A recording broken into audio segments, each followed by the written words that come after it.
This is Joe Pugh for IFLTV. We are here in Doha, Qatar. What an absolute scene we've got here. Amphitheatre, Mams Taylor, for the workout. It's been a great week and it's only going to get better, isn't it? First pro boxing fight in Qatar ever. I mean, we're making history. It's going to be amazing. The super card. Almost every fight's a 50-50 fight. It's going to be a banger of a night. Yeah, look, we'll start at the top. GIB, Slim, 5 years in the making, people have been saying. Yesterday, it kind of got heated again, but it's a great fight. Real 50-50. And it feels like this is that next level of kind of quality in fight as well.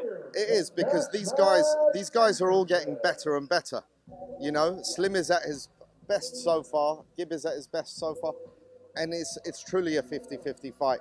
I think if Slim can finish it early, he might have the edge. But otherwise, GIB's a machine. I mean, he's a cardio machine. Got to ask you something that GIB mentioned yesterday. He said that he was offered to be in a tag team with JJ for the Dublin card, where it was originally meant to be 2-on-1. Is there any truth in that? No comment. Okay, so there could have been a surprise in Dublin. Should we keep it at that? You know, I like surprises to be surprises, you know. But at the end of the day, we're in a generation where the fourth wall is broken quite often. So, you know, it is what it is. Talking of surprises, something that no one predicted was Tommy Fury, Darren Till. We saw the press conference on Tuesday.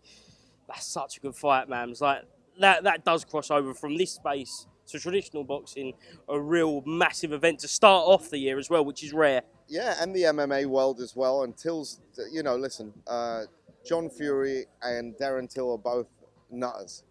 And I think they're pure entertainment. And they're both complete misfits and they fit the brand. And having Tommy Fury return as well, it's all very poetic. Who wins that fight? Who's going to be the king of the mountain? Is that going to be something that sets up a KSI fight with Till? KSI rematch with Fury? These are all, you know, questions that will be answered soon.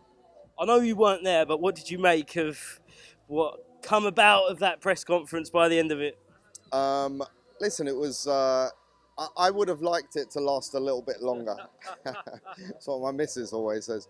But yeah, but do you know what? It was just the kind of chaos that comes with misfits, and it was glorious, wasn't it? It was great. I think Darren Till really held his own with John Fury as well. So, you know, we got more of that to come, hopefully. Back to this card, some fantastic fights elsewhere. Pineda Swarms, that kind of come from nowhere. Very last minute, but a real 50-50. It's a real 50-50. Pineda Swarms, they were on the first ever Misfits as KSI's 2-in-1 night opponents. You know, he beat both of them. And they've gone on to have their own careers after. We didn't know Swarms became very committed to boxing. Pineda's been boxing, and his life has changed. And, you know, I think Pineda's on a nice win streak, and this will solidify him into sort of the top 10 and start working towards getting a title shot and with a win. And obviously Swarms wants to get in the way and rectify some of his losses. And he's assured me that he has improved so much under the new coaching he's been getting and everything. So he's been sparring, he's been active, looks great. It's a real 50-50 as well, for sure. Last night, King Kenny tweeted about round situation. Has there been disagreement there? And is this fight in jeopardy with Salt Pappy on Thursday night? No, it's all sorted. Look, I think it got the most heat. That fight deserves a lot of attention, but you know the space we're in. If there's not kind of tension brewing on social media, it doesn't get the attention. And last night it got the attention, and both of them are tense, and it started a beef between them. So I think it was a great outcome at the end of the day. DEJI's opponent has come under some criticism, Dawood Savage. Yeah, what's your response to that? And was there any other opponents being put forward? I know DEJI said 3 people rejected him. Well, DEJI was offered a few opponents.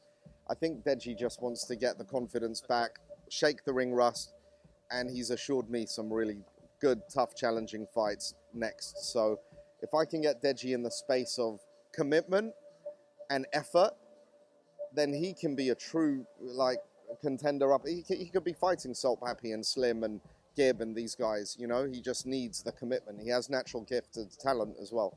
It's about keeping him active, right? It's been a long time. It's about keeping him motivated and active and disciplined. Two more quick ones. Danny AARONS is over there behind me. Any updates on when we'll next see him out? Could he have been out in this card in Qatar? It was touch and go. There were a couple of little options that came up and just didn't work out. But Danny AARONS will be back in the ring very soon.